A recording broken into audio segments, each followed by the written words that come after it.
आज हम एक ऐसे क्रांतिकारी ब्लूप्रिंट पर बात करने वाले हैं जो बिजनेस करने के तरीके को पूरी तरह से बदल सकता है।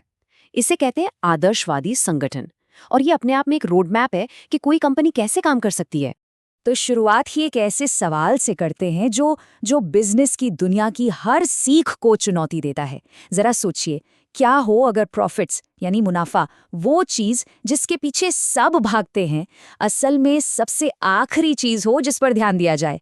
यही वो सेंट्रल आइडिया है जिसे हम आज समझने वाले हैं।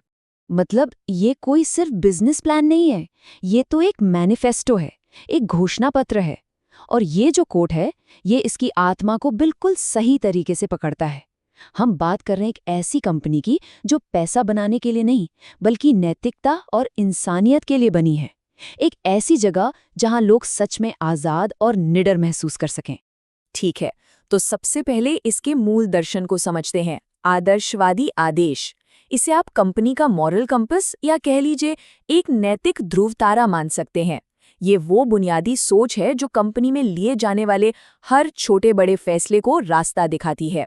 तो ये मॉडल ना शुरुआत में ही एक बहुत साफ लकीर खींच देता है। एक तरफ है काम करने का पुराना तरीका, पारंपरिक मॉडल। ये पूरी तरह से मुनाफे पर चलता है। रिश्ते सिर्फ लेन देन पर टिके होते हैं और लोगों को ह्यूमन रिसोर्स माना जाता है। लेकिन दूसरी तरफ है आदर्शवादी मॉडल।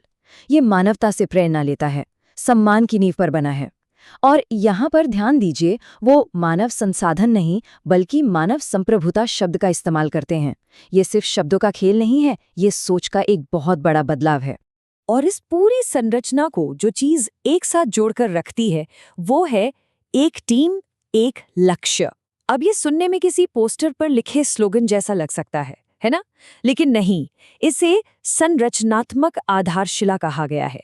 मतलब ये वो फंडामेंटल आइडिया है कि कंपनी में हर कोई एक ही दिशा में काम कर रहा है। तो चलिए, ये तो हो गई बड़ी बड़ी बातें, फिलॉसफी। पर असल में ऐसी कंपनी बनती कैसे है?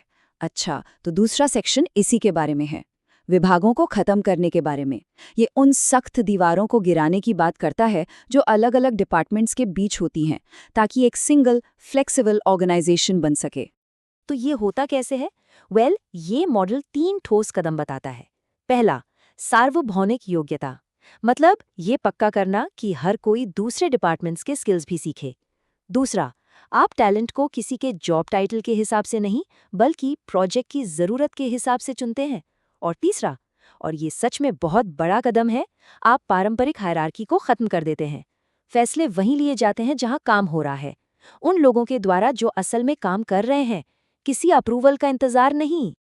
और होता ये है कि जब आप इस तरह से कंपनी बनाते हैं तो कुछ बहुत ही दिलचस्प होता है। वो जो मैनेजमेंट की इतनी सारी लेयर्स होती है, वो सब गायब होने लगती है। इस मॉडल में भरोसा ही वो जिसे ऑपरेशनल ल्यूब्रिकेंट कहा गया है बन जाता है। देखिए, जब हर कोई उस एक टीम एक लक्ष्य वाले मिशन पर एक साथ होता है तो आपको लोगों को मैनेज करने की जरूरत नहीं पड़ती, आप सिर्फ मिशन को मैनेज करते हैं। और ये हमें इस पूरे कॉन्सेप्ट के शायद सबसे पावरफुल आइडिया पर ले आता है, सीईओ कर्मचारी। और ये सिर्फ एक फैंसी जॉब टाइटल नहीं है, ये सोचने का एक बिल्कुल नया तरीका है जो एक वर्कर और एक मैनेजर के बीच की लाइन को पूरी तरह से मिटा देता है। तो इसका असल में मतलब क्या है? मतलब लक्ष्य एक ऐसी स्टेज पर पहुंचना है जिससे ये टोटल एजेंसी कहते हैं।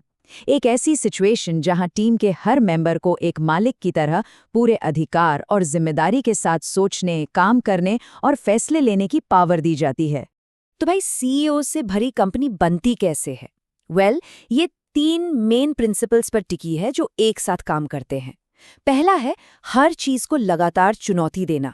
कोई भी प्रोसेस पत्थर की लकीर नहीं है, हर किसी से उम्मीद की जाती है कि वो सवाल उठाए। इसी से इनोवेशन आता है। दूसरा सिद्धांत है टीम के हर मेंबर को संपूर्ण अधिकार देना।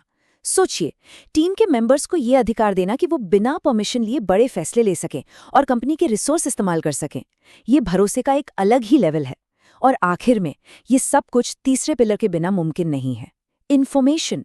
हर किसी को कंपनी के सारे डेटा, फाइनेंशियल, स्ट्रैटेजी डॉक्यूमेंट्स, सब कुछ तक पूरी पहुंच मिलती है, क्योंकि बिना पूरी जानकारी के असली एम्पावरमेंट हो ही नहीं सकता, है ना? अब ये सब सुनने में तो बहुत अच्छा लगता है, पर काम कैसे करेगा? इसके लिए एक सेफ्टी नेट भी है जिसे कहते हैं निडर प्रतिक्रिया प्रोटोकॉल। ये सिस्टम ये पक्का करता है कि कोई भी किसी को भी डायरेक्ट ईमानदार फीडबैक दे सके, बिना किसी डर के। इससे फर्क नहीं पड़ता कि सामने वाला कौन है या उसकी पोजीशन क्या है, मकसद सिर्फ कम्युनिकेशन को पूरी तरह से खुला रखना है। तो ये जो सोच है ना, ये सिर्फ कंपनी की चार दीवारी के अंदर ही खत्म नहीं हो जाती। नहीं, ये असल में बाहर की तरफ फैलती है ताकि एक ऐसा इकोसिस्टम बन सके जिसमें हर वो इंसान या संस्था शामिल हो जिसके साथ बिजनेस इंटरैक्ट करता है। और ये टेबल ये इसे बिल्कुल साफ साफ दिखाती है। जरा देखें, कर्मचारी सिर्फ काम करने वाले नहीं, वो मालिक हैं। कस्टमर सिर्फ खरीदार नहीं, वो कोलैबोरेटर हैं। वेंडर्स को असली पार्टनर्स की तरह ट्रीट किया जाता है और समाज को भी आखिरी बेनिफिशियरी यानी लाभार्थी के तौर पर देखा जाता है। ये सच में एक बड़े परिवार वाला अप्रोच है। और अब आते हैं इस मॉडल के शायद सबसे क्रांतिकारी हिस्से पर कि ये पैसे को कैसे देखता है।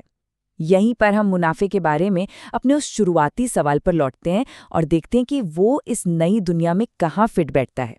यहाँ जो मेन कॉन्सेप्ट है वो है आनुषंगिक लाभ या इंसिडेंटल प्रॉफिट। और इसका लॉजिक बहुत सिंपल है। अगर आप उन चीज़ों को सही करते हैं जो सच में मायने रखती हैं, जैसे अपने लोगों का और इस प्लैनेट का ख्याल रखना, तो प्रॉफिट अपने आप आता है। वो कोई लक्ष्य नहीं है जिसका आप पीछा करते हैं, बल्कि एक हेल्दी सिस्टम में अच्छे काम का एक नेचुरल नतीजा है। तो प्रैक्टिकली ये प्रायोरिटी लिस्ट कैसी दिखती है? देखिए, सबसे ऊपर नंबर 1 पर है लोगों की भलाई, दूसरा प्लैनेट की हेल्थ, और उसके बाद तीसरे नंबर पर आता है प्रॉफिट। ये मिशन नहीं है, ये बस वो ईंधन है जिससे मिशन चलता रहता है। और बस हम घूम फिरकर वहीं वापस आ गए, उसी एक सेंट्रल आइडिया पर जो इस पूरे सिस्टम की नींव है। एक टीम, एक लक्ष्य। ये जो टोटल अलाइनमेंट है, यही उस भरोसे को, उस एजेंसी को और आखिरकार उस आनुषंगिक लाभ को संभव बनाता है। सच में यही वो आधारशिला है जो इन सबको एक साथ जोड़े रखती है। तो आखिर में सवाल क्या बचता है? ये जो आदर्शवादी संगठन का मॉडल है, ये एक बहुत ही कमाल की और सच कहें तो एक बहुत ही लुभावनी तस्वीर पेश करता है। ये लगभग हर उस चीज़ को चुनौती देता है जो हमें बिजनेस के बारे में सिखाई जाती है। और ये हमें इस आखिरी सवाल पर छोड़ देता है, क्या ये काम करने के तरीके के भविष्य के लिए एक प्रैक्टिकल ब्लूप्रिंट है, या फिर ये एक खूबसूरत लेकिन एक नामुमकिन सपना है?